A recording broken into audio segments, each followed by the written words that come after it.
E olha, Bianca Carvalho está no Palácio do Campo das Princesas, onde está montado o Comitê de Monitoramento de Crise do Governo do Estado. Ô Bianca, o que é que a gente tem de novidade, né, ainda em relação às estradas e também sobre o abastecimento de combustível? A gente vai conversar sobre todos esses assuntos, Pedro, com o governador do estado, Paulo Câmara, que acompanhou, que coordenou toda essa ação de ontem, que envolveu mais de 330 pessoas da área de segurança e que durou toda a madrugada. Camila já viu lá o policiamento, as pessoas continuam lá para garantir que essa desocupação aconteça e aconteça plenamente. Governador, começar perguntando para o senhor, bom dia. Quantas estradas ainda estão bloqueadas? A gente sabe que ontem, na madrugada, vocês atuaram na Avenida Portuária, né, ali na Curva do Boi, e na estrada de Curcurana. Mas há outros pontos. O senhor tem esse balanço? O que é que ainda está ocupado? Bom dia. Bom dia, Bianca. Bom dia a todos que nos veem. Nós estamos hoje fazendo o levantamento da manhã. Até o final de ontem, o número era 21 de estradas federais e estaduais. Mas o que foi muito importante foi essa operação. Nós, desde que instalamos o gabinete de crise na última quinta-feira, sabíamos que se não tivéssemos um êxito nas negociações, seria necessário a força da polícia. E ontem, diante do quadro que se agravou, porque as negociações não avançaram, nós fizemos uma reunião aqui à tarde no Palácio com o presidente do Tribunal de Justiça, com o presidente do Tribunal Regional Federal, com membros do Ministério Público Federal e Estadual e decidimos por essa estratégia. Foi lida a decisão judicial e ao longo da noite nós fizemos essa operação que dá o ir-vir ao Porto de Suape. Então hoje nós vamos ter a condição efetiva de abastecer as cidades, abastecer a região metropolitana e todo o interior de Pernambuco, num volume que pode chegar até 10 vezes mais do que estava sendo antes. Então a gente tem a plena capacidade. Me dá um exemplo, por favor, governador. Quantos caminhões estavam saindo e quantos vocês acreditam que seja possível sair hoje? Veja, Beca, nós tivemos no melhor dia, que foi a última segunda-feira, entre 80 e 100 caminhões que saíram ao longo do dia. Hoje nós temos condições de fazer isso vezes 10, ou seja, 1.000 caminhões, seja de gás, seja da gasolina, do diesel, sair. Nós já estamos com 40 caminhões de gás já sendo abastecidos. Então, daqui a pouco também, essa questão do botijão de gás, que estava preocupando muita gente, já vai começar a ser resolvida.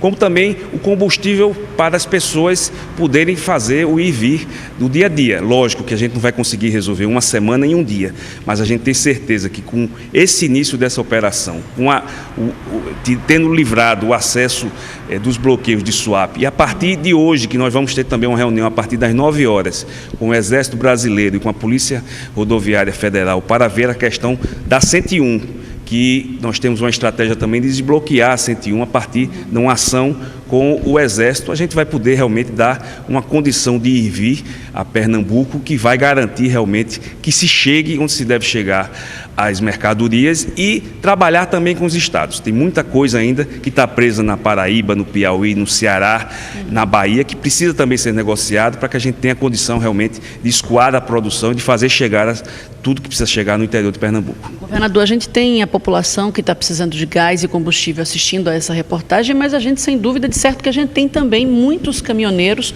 que estão assistindo a essa nossa conversa agora. E essa pergunta que eu faço é porque a gente sabe que a movimentação não terminou.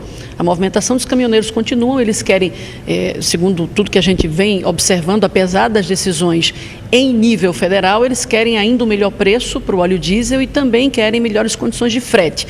E como é que, já que tem caminhoneiro ainda em alguns pontos, por exemplo, na BR-101, o senhor acabou de dizer, como é que vocês esperam que seja essa negociação? Todo mundo quer o melhor cenário possível. Então, como é que vai ser essa negociação para que essa saída seja tranquila? Ou vocês vão esperar que esse cenário nacional também se defina mais? Como é que vai ser isso, governador? Bom, Bianca, o que o movimento pedia desde o seu início foi atendido. Inclusive, em Pernambuco, nós já instalamos a questão do pedágio, que tanto fazia com que eles se preocupassem. Então, eu tenho certeza que o processo de negociação continua. Nós tivemos ontem, graças a um trabalho muito bem feito das nossas polícias, um desbloqueio, ou seja, um cumprimento de uma decisão judicial sem nenhum tipo de confronto.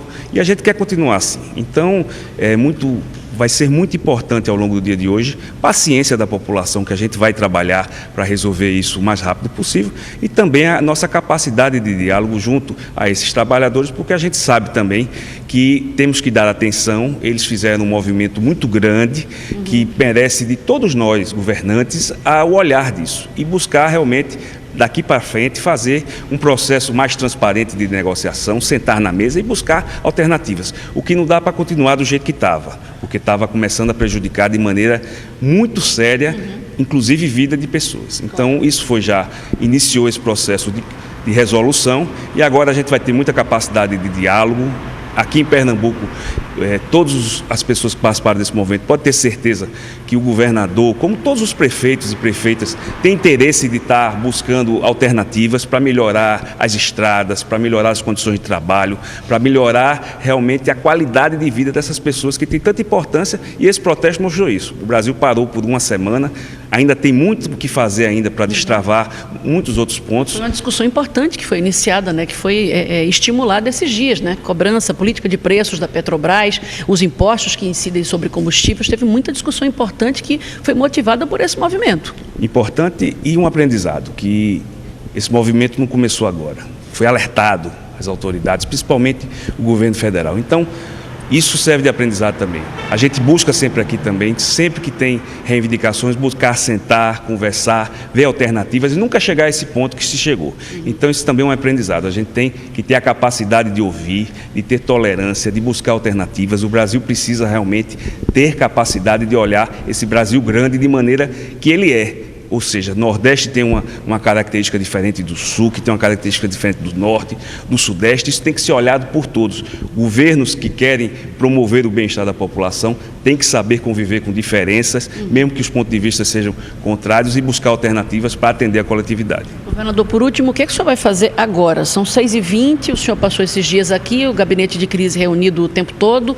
Agora, qual é a prioridade para agora pela manhã?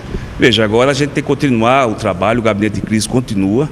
Agora a gente vai buscar, ao longo do dia de hoje, tirar e fazer com que chegue muitos caminhões para tirar o combustível, para tirar o gás, de maneira rápida, que isso possa ser distribuído tanto na região metropolitana como no interior do estado, ver essas negociações com os demais bloqueios, evitar que se façam novos bloqueios, ao mesmo tempo faça com que os bloqueios que existem hoje, eles se finalizem, e fazer essa atuação também das BRs junto com o Exército, que já há um compromisso do Exército de nós sentarmos hoje, porque a gente tem que trazer a normalidade, Bianca. Então a gente está muito imbuído hoje de trazer isso da forma serena que a gente vem tratando essa questão, da forma profissional, e é só ver que a atividade que foi feita ontem pela polícia foi muito bem planejada, muito bem coordenada, e buscou efetivamente cumprir o que precisava ser cumprido, mas da maneira pacífica como foi feita. Governador, muito obrigada pelas informações. Bom trabalho para o senhor hoje também. Daqui a pouco a gente volta, porque muita gente está querendo saber sobre gás de cozinha, mais detalhes, combustível, como é que vai ficar abastecimento, a situação dos municípios, dos pacientes do interior, a produção agrícola. Tem muita coisa para a gente falar e eu volto já. Pedro.